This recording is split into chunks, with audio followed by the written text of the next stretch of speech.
சரியா? முதலாவது நாங்க வரைவிலக்கணத்துல தெரிய வேண்டிய விஷயம் முதலாவது இளையம்னு சொன்னா கேட்டா, நாங்க பொதுவா சொல்ற வந்து இளையம்ன்றது வந்து கலங்கள் கூட்டம். கலங்களின் கூட்டம் தான் இளையம்ன்றது. ஒரு கலந்தா கலன், அது நிறைய கலங்கள் சேர்ந்து கூட்டமா இருந்தா அதுக்கு தான் சொல்றேன் இளையம். சிம்பிளா சொல்ல போனா அதுதான். சரியா? ஆனா இளையத்துல வரைவிலக்கணத்துல சில விஷயங்களை சொல்ல வேண்டியது என்னன்னா, ஒரு இளையமா இருந்தா ஏதேனும் ஒரு தொழில் அல்லது ஒரு குறிப்பிட்ட தொழில்களை செய்யறதுக்காக வேண்டி பிறத்தல் அடைந்து காணப்படும். சரி, அந்த இளையங்கள் சரி ஒரு தொழிலை செய்யறது. உதாரணமா அகத்துறிஞ்சல். சில இளையங்கள் எங்களுக்குள்ள அகத்துறிஞ்சல் செய்யறதுக்கான இளையங்கள். அதே மாதிரி சில இளையங்கள் காணப்பட்டு எங்களுக்குள்ள அசைவுகளுக்காக வேண்டி சில இளையங்கள் காணப்படும். சில இளையங்கள் காணப்பட்டு எங்களுக்குள்ள சுரத்தல் செய்யறதுக்காக வேண்டி பதார்த்தங்களை சுரக்கிறதுக்காக வேண்டி நொதியங்களை ஓமோன்களை சுரக்கிறதுக்காக வேண்டி இளையங்கள் காணப்படும். சிலதுகளுக்கு எங்கள் உடம்பை பாதுகாக்கிறதுக்கான இளையங்கள் காணப்படும். சில இளையங்கள் காணப்படுத்தி எங்கள் உடம்புல கனத்தாக்கங்களை கொண்டு போறதுக்கு கொண்டு வரார்கள். அதே மாதிரி பதார்த்தங்களை கொண்டு போறதுக்கு கொண்டு வரதுக்கு வாயுக்களை கொண்டு போறதுக்கு கொண்டு வரதுக்கு போசனை பதார்த்தங்கள் கழிவு பதார்த்தங்கள் இப்படி கொண்டு போறதுக்கு எல்லாம் இளையங்கள் காணும். அப்ப ஏதோ ஒரு தொழில் அல்லது பல தொழில்களை செய்யறதுக்கு சிறத்தறிந்ததாக காணப்படும். சிறத்தறிந்த ஸ்பெஷலைஸ் ஆகும். கேட்டா, சில இளைஞர்களுக்கு ஒரு தொழில் தான் இருக்கும், சில இளைஞர்களுக்கு ஒன்றுக்கு மேற்பட்ட தொழில்கள் இருக்கும். ஆனா அந்த ஒன்றுக்கு மேற்பட்ட தொழில்கள் செய்யறதுக்கும் அவர் ஸ்பெஷலைஸ் ஆக இருப்பார். கேட்டா, அதற்கான கட்டமைப்புகளை விருத்தி செஞ்சு கொண்டு அவர் அதுக்கு ரெடியா இருப்பார். ரெண்டாவது விஷயம் என்னன்னா, அந்த தொழில் இப்ப நாங்க எந்த தொழிலை செய்யணுமோ அல்ல எந்த தொழில்களை செய்யணுமோ அதுக்கு சிறத்தலடைந்த கலங்களோட கூட்டம் உண்டு அந்த இளையங்களை காணும். சிறத்தலடைந்த கலங்களோட கூட்டம், சிறத்தலடைந்த கலக்கூட்டம் உண்டு அந்த இளையத்துல காணும். ஏன்னா இளையமல்ல தொழில் செய்யற இளையம், இளையம் இளையம் சொல்றது கலங்களோட கூட்டம். இளையத்தில் இருக்கிற கலங்கள் தான் தொழில்களை செய்யற இல்லாட்டி தொழிலை செய்யற. சரியா? அடுத்து மூணாவது, ஒரு இளையம் அந்த இளையத்துல காணப்படக்கூடிய அனைத்து கலங்கள், இந்த இளையத்துல காணப்படக்கூடிய அனைத்து கலங்களும் சொல்றாங்க பொதுவான உற்பத்தி தோற்றுவாயை கொண்டதான். பொதுவான உற்பத்தி தோற்றுவாய். அதாவது பொதுவான உற்பத்தி தோற்றுவாய், பொதுவான உற்பத்தி தோற்றுவாய்னா பொதுவான ஒரு இடத்துல இருந்தானா ஒரு இணையத்துக்குரிய எல்லா களங்களும் வரும். சரியாக எனக்கு பொதுவான உற்பத்தி தோற்றுவாய் நான் திரும்ப ஒரு விளங்கப்படுத்தேன். சும்மா சிம்பிள் எக்ஸாம்பிள் சொல்லி விளங்கப்படுத்தேன். இந்த வேர்டை மட்டும் விளங்கி கொள்றதுக்காக இந்த ஒரு எக்ஸாம்பிள் சொல்லி விளங்கப்படுத்தேன். உங்களுக்கு தெரியுமா குருதி இல்லையா? குருதி கண்டுக்கிறீங்க தானே, பிளட். அதோட இலையம். ரைட்டா? குருதி இலையத்துல நிறைய கலங்கள் இருக்கு. உங்களுக்கு தெரியுமா? RBC, WBC. அந்த டபிள்யூபிசில வந்து எத்தனையோ கலங்கள் இருக்கு. ஒற்றை குழியம், மின்னணு குழியம், ஈயோசி நாடி, மூல நாடி, நடுநிலை நாடி.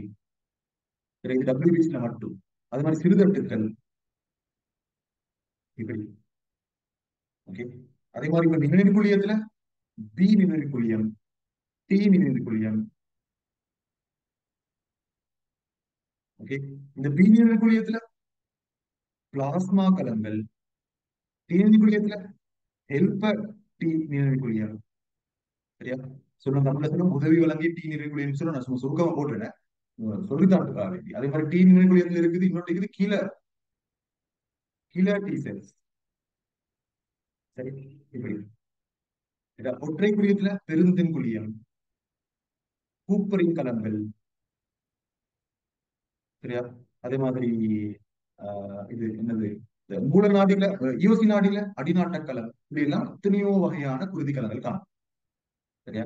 நீ சொல்ல வர விஷயம் என்னன்னா, இந்த கலங்கள் எல்லாம் சேர்ந்துதான் குருதி இணையம் என்று சொல்லி ஒன்று உருவாக்கப்பட்டிருக்கிறது. குருதி இணையம் என்று சொல்லி ஒன்று உருவாக்கப்பட்டிருக்கிற இத்தனை கலங்கள் சேர்ந்துதான். இந்த எல்லா கலங்களும் ரைட்டா, இந்த எல்லா கலங்களும் எங்க தெரியுமா வார ஒரு களத்துல இருந்தா. இந்த களத்துல பேர் என்ன தெரியுமா? ஹெமட்டோ போயட்டிக் ஸ்டெம் செல் சொல்லி ஒரு களம் முடிக்கிறது. சரியா?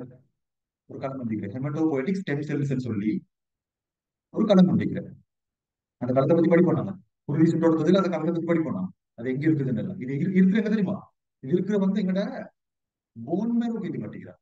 செவ்வென்பு மச்சை. செவ்வென்பு மச்சைன்றது வந்து எங்கட முள்ளிக்கிறது தானே, முள்ளு. இந்த முள்ளுக்கு நடுவுல வந்து ஒரு இன்னொரு அறை ஒண்ணு மாறி இருக்கு, ஒரு குழி ஒண்ணு மாறி இருக்கு. இந்த குழி விளக்குறது எங்களுக்கு, நீங்க முள்ள உடைச்சு பார்த்தா உங்களுக்கு விளக்கு போகும். ரைட்டா? நம்மள நாங்க அதுக்கு சொல்ற என்னோட பேச்சு வழக்கு சொல்ற மரபோன்னு சொல்லி, மரபோன்னுவாங்க ஆட்கள். இந்த இங்கதான் நிக்கிறது. மாட்டு முள்ளெல்லாம் உடைச்சு பார்த்தா உங்களுக்கு விளங்கும். சில நேரங்கள் உங்களுக்கு இந்த எல்லா முள்ள உடைச்சு பார்த்தாலும் விளங்கும். இப்போ மனுஷன முள்ள உடைச்சு பார்க்கல, மனுஷன முள்ள சொன்னா நீங்க இந்த மெடிக்கல் ஃபேக்கல்டி அந்த மாதிரி போனீங்கன்னா பார்க்கலாம், மனுஷன முள்ள எப்படி சேவ் வச்சு இருக்கு. எப்பயுமே நம்மள அந்த நீண்ட முள்ளுகளுக்கு தான் எங்கட கால்ல வந்து 3 முள்ளுகள் மாறி இருக்கு, பெரிய பெரிய முள்ளுகள். இதெல்லாம் படிப்போம், நாங்க வன்புடுதல படிப்போம். அது மாதிரி எங்கட அந்த மார்பு பட்டைக்கு இங்க வரும், மார்பு பட்டை இங்க இருக்குது, உங்களுக்கு பிடிச்சு பார்க்கலாம். சரியா சென்டர்ல முடியுங்க, இது விலாயன்புகள் இருக்கும், விலாயன்புகள் இருக்கும், அதுக்கு நடுவுல மார்பு பட்டை இருக்கு. அங்கேயும் புள்ளி பிடிக்கிறது. அங்கதான் மெயினான செவ்வன் மச்சையில மெயினா அங்கதான் நிற்கும். அந்த செவ்வன்பு மச்சின்னு சொல்லக்கூடிய இடத்துக்கு தான் ஹெமட்டோபோயட்டிக் ஸ்டெம் செல் சொல்லி ஒரு ஸ்டெம் செல் ஒன்றிக்கிறேன். நாங்க தண்டுக்கலம் எல்லாம் படிப்போம். இந்த கலம் தான் ஆர்பிசியை உருவாக்குறதும் இது கலம். டபிள்யூபிசி வாரதும் அந்த காலத்துல இருந்து, சிறுதட்டுக்கள் சொல்லி வாரதும் அந்த காலத்துல இருந்தா. சரியா? உண்மையிலே வந்து சிறுதட்டுக்கள் எப்படி வாரண்டா மெகா கெரியோசைட் சொல்லி ஒரு களம் ஒன்றிக்கிறது, அதை படிப்போம் நாங்க. மெகா கெரியோசைட் அதுதான் உடைஞ்சி சிறுதட்டுகளா மாறும். அது மாதிரி டபிள்யூபிசியில் இருக்கக்கூடிய ஒற்றை குழியம், நினைக்குழியம், நினைக்குழியத்துல பி நினைக்குழியம், டி நினைக்குழியம், அதுல பிளாஸ்மா கலங்கள், ஹெல்பர் டி செல், கிலர் டி செல், யோசி நாடி, மூல நாடி, நடுநிலை நாடி, ஒற்றை குழியத்துல பெருந்துக்குழியம், கூக்குறை கலங்கள், இப்படி எல்லா கலங்களும் எங்கிட்டு வாரண்டா இவர் இருந்தார். இந்த களம் தான் மாற்றமடைந்து சில நேரம் ஆர்பிசியா மாறலாம். இந்த களங்கள்ல கொஞ்சம் பேர் மாற்றமடைந்து டபிள்யூபிசிகள் ஒற்றை குழியமா மாறலாம், இணை குழியமா மாறலாம், ஏசி நாடியா மாறலாம். பாருங்க, இதுதான் சொல்ல வர பொதுவான உற்பத்தி தோற்றுவாயிடுச்சு. எந்த ஒரு இலையத்தை எடுத்தாலும், நான் குருதி இலையத்தை எடுத்து விளக்கப்படுத்துறேன், எல்லாரையும் அப்படிதான். நரம்பு இலையத்தை எடுத்தாலும் அந்த நரம்பு இலையத்தில் இருக்கக்கூடிய அனைத்து களங்களும் ஒரு பொதுவான தோற்றுவாயில் தான் வந்துருக்கு. நரம்பு இலையம் வார எங்கேயும் தெரியுமா? நரம்பு தண்டு களங்கள் சொல்லுவோம். சரியா? நரம்பு தண்டு களங்கள், அது ஒரு மேலணி இலையம் சொல்லி அப்படிங்கிறது. மேலணி இலையத்தில் இருக்கக்கூடிய எல்லா களங்களுமே வந்து ஒரு ஒரு களத்திலிருந்து தான் பிரிஞ்சு பிரிஞ்சு பிரிஞ்சு பிரிஞ்சு வந்திருக்கு. ஒரு களம் தான் மாற்றமடைஞ்சு எல்லா களங்களையும் உருவாகும். சரியா? இப்ப பொதுவான உற்பத்தி தோற்றுவாயில அதுதான். இப்ப இங்கிலீஷ்ல சொல்றது வந்து கொமன் ஒரிஜின் சொல்லுவாங்க. கொமன் ஒரிஜின், ஒரிஜின் சொன்னா உற்பத்தி தோற்றுவாய். ஒரு ஒரு கொமன் ஆள் இருந்தால் எல்லாரும் வாரும், அது சொல்ல வரீங்க. சரியா? அதே மாதிரி பாருங்க, இப்ப சிரத்தலடி இந்த கூட்டம்னு சொல்றதுக்கான காரணம் என்னன்னா, குருதி வந்து நிறைய தொழில்களை செய்யும். சரியா? குருதி தான் பதார்த்தங்களை கொண்டு செல்ல. அதுக்கு அந்த கொண்டு செல்லன்னு சொல்லக்கூடிய வேலையை செய்யறதுக்காக வேண்டி சிரத்தல் அடைந்த ஸ்பெஷலைஸ் ஆக்கப்பட்ட கலங்கள் தான் ஆர்பிசி. அதே மாதிரி டபிள்யூபிசி என்ன தெரியுமா செய்யுது? டபிள்யூபிசிக்கு நிறைய தொழில்கள் இருக்குது, அதை சொல்றேன்னா பாதுகாப்பு. எங்களோட உடம்ப பாக்டீரியா, பங்கஸ் இந்த மாதிரியான நோயாக்கியில இருந்து எங்களோட உடம்ப பாதுகாக்குது.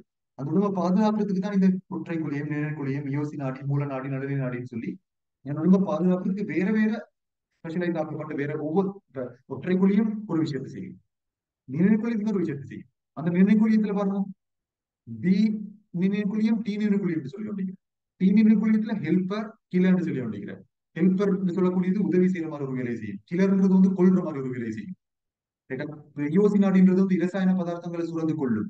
மூல நாடியும் கிட்டத்தட்ட அந்த மாதிரிதான். நடுநிலை நாடியும் அது கொஞ்சம் அந்த விழுங்குற மாதிரிகளை வேலை செய்யும்.